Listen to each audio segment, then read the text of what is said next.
Let's bring the 2024 Paris Olympics right to your kitchen, shawty.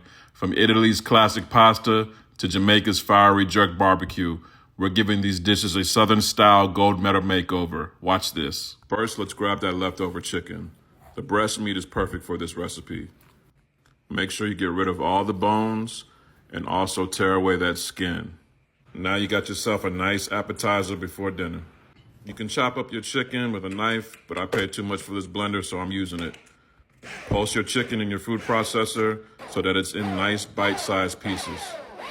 Dump your chicken out and set it to the side. Salt your water, add your pasta, and cook till al dente. In a separate pan over medium heat, add some olive oil, some minced garlic, some heavy cream, and then some chicken broth. Bring everything to a simmer, and then add some fresh Parmesan cheese. Now it's time for that flavor. I'm using that Delta Dust. This tastes like Papados in a bottle. You can get it from UncleDibbz.com. Whisk everything together until your sauce is smooth and creamy. Add your pasta, then add your chicken. Make sure everything is evenly coated with the Alfredo sauce. In a separate oven-safe dish, add your pasta, then add a little bit more of that Delta Dust just for a little extra flavor. Spread everything out, and then sprinkle that mozzarella cheese all over the top. Cover it from edge to edge. Bake at 375 for 20 minutes, and then this is what you get. Who said leftovers can't taste good? Grab yourself a bowl, and then enjoy this cheesy goodness. To get this full recipe, visit the caption or go to UncleDibbz.com. That's good, shawty. Get you a slab of some spare ribs. Throw some mustard on there for a binder. And then for flavor, we're coming with that jerk nice spice. Get it from UncleDibbz.com. Make sure you season the bottom side first and the top side last. 275, 3 hours. For our jerk barbecue sauce, use olive oil, thyme, ginger, garlic, scallions, a habanero pepper, soy sauce, and some more of that jerk nice spice. Don't forget the lime juice and blend. Go ahead and save that for later. Once you see the bones poking on the ribs, take them off the grill, get some foil, some butter, some honey, that jerk sauce we made earlier. Throw the ribs on top. Cover these tightly in foil off the grill. Let them rest for about an hour. Then you should get something like this.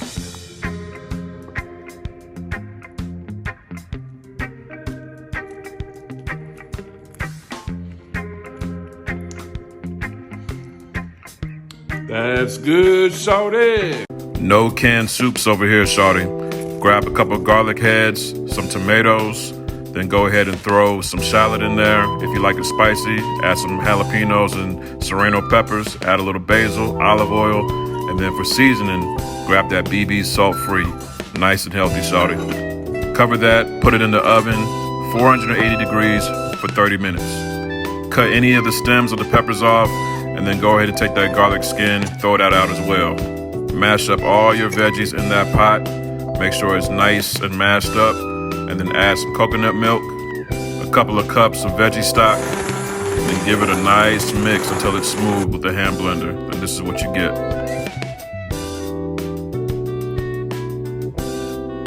That's good, shawty. First, grab a skinless fillet of salmon. Cut the fillet into little chunks, little salmon nuggets for your kebabs. Throw that cut up salmon into a bowl. Then you're going to season it with that Uncle Dibbz King Creole blend. Get it at UncleDibbz.com.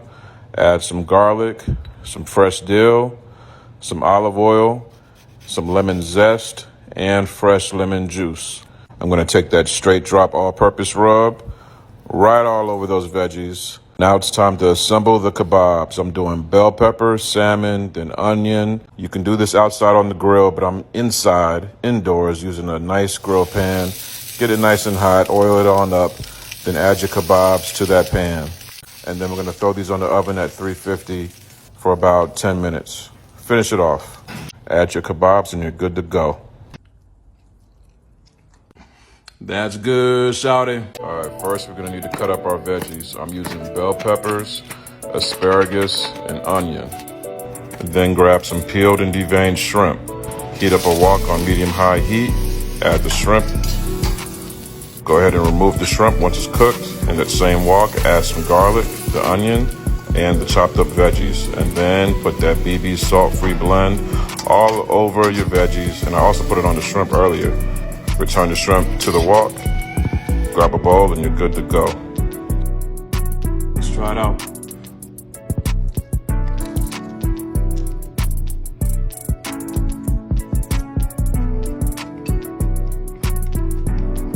That's good, shawty. Grab a blender, throw in some garlic, soy sauce, apple cider vinegar, a habanero pepper, and then for flavor, we're using that big chili style. Get it from UncleDibbz.com. Add some olive oil and give it a mix. Pour that all over your chicken, give it a nice deep massage, set it to the side in the fridge. Once your grill is ready, throw the chicken right over the flame, give it a couple flips, and then toss it over into your cool zone. Let that cook for about 30 to 40 minutes or until your chicken is at 165.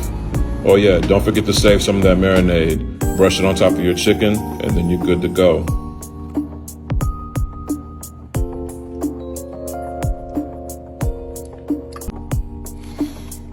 That's good, shawty.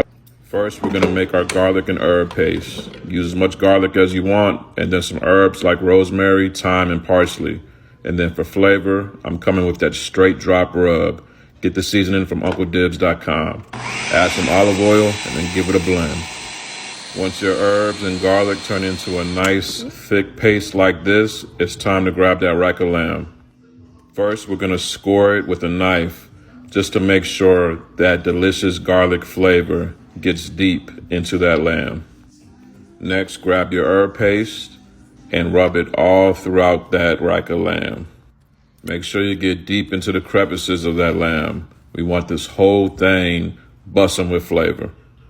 Once you're done hitting both sides, it's time to prepare the vegetables.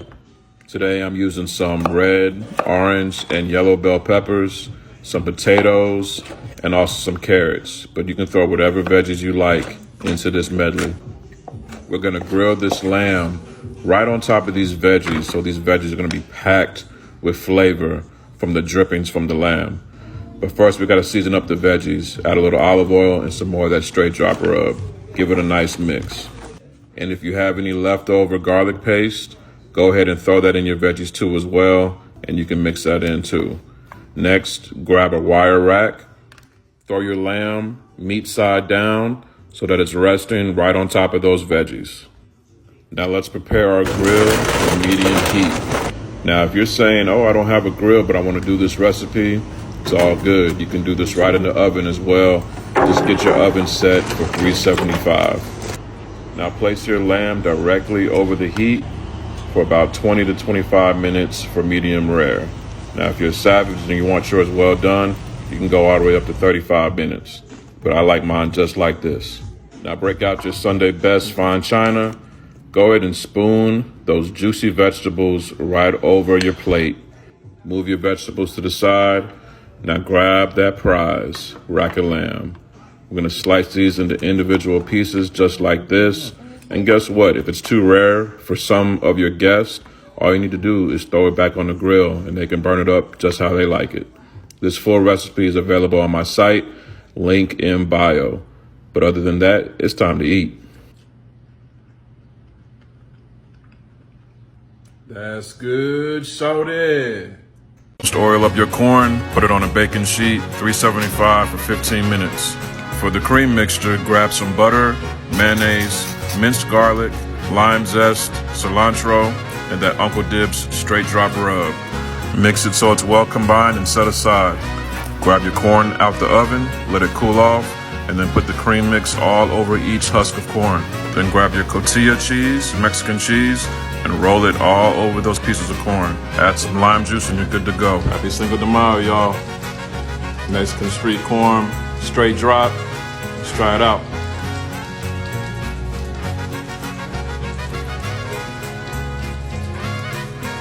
That's good, shawty. Grab a skirt steak. Make sure you tenderize it, shawty. Add some spicy deli mustard and rub that thing on in. For flavor, we're using that Texas steak rub. Get it from UncleDibbz.com or just Google Uncle Dibbz. After you season, add some onion, spinach, and then your favorite cheese. I'm using that Monterey Jack. Now here comes the fun part. Roll that thing up tight, just like a burrito. Make sure you season the outside of the steak. Grab some wooden skewers and place them about 1.5 inches apart. Slice up your pinwheel, it should look something like this. Now you're ready to take it outside to the grill. We're gonna grill these directly over the flame, about 10 minutes on each side. Also, a quick tip, make sure you soak your skewers in water so they don't burn up. Once you're all done, it should look a little something like this.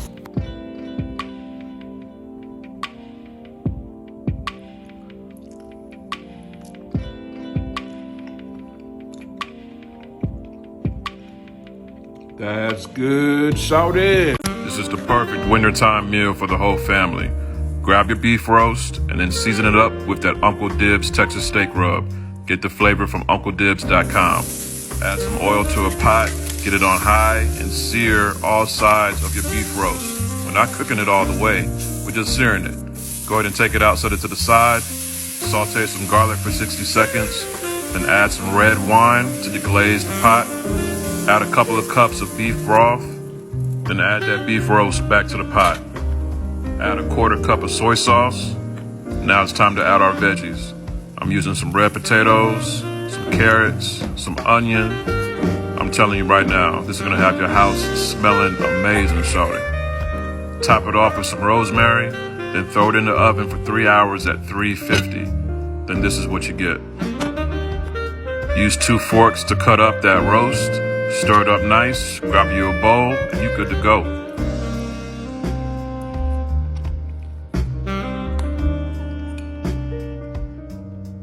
That's good, shawty.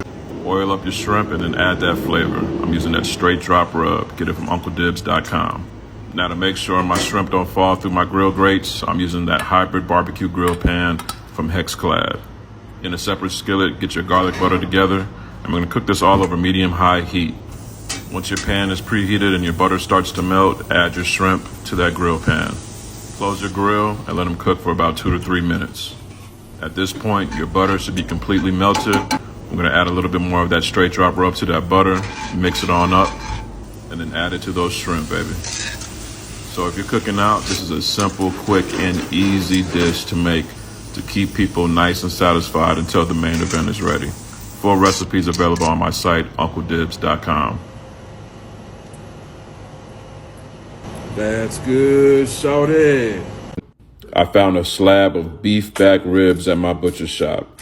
So I went ahead and dried them off with a paper towel, gave them a flip so that bone side is exposed, hit it with a little olive oil, and then for flavor, I'm using that Texas steak rub, shawty.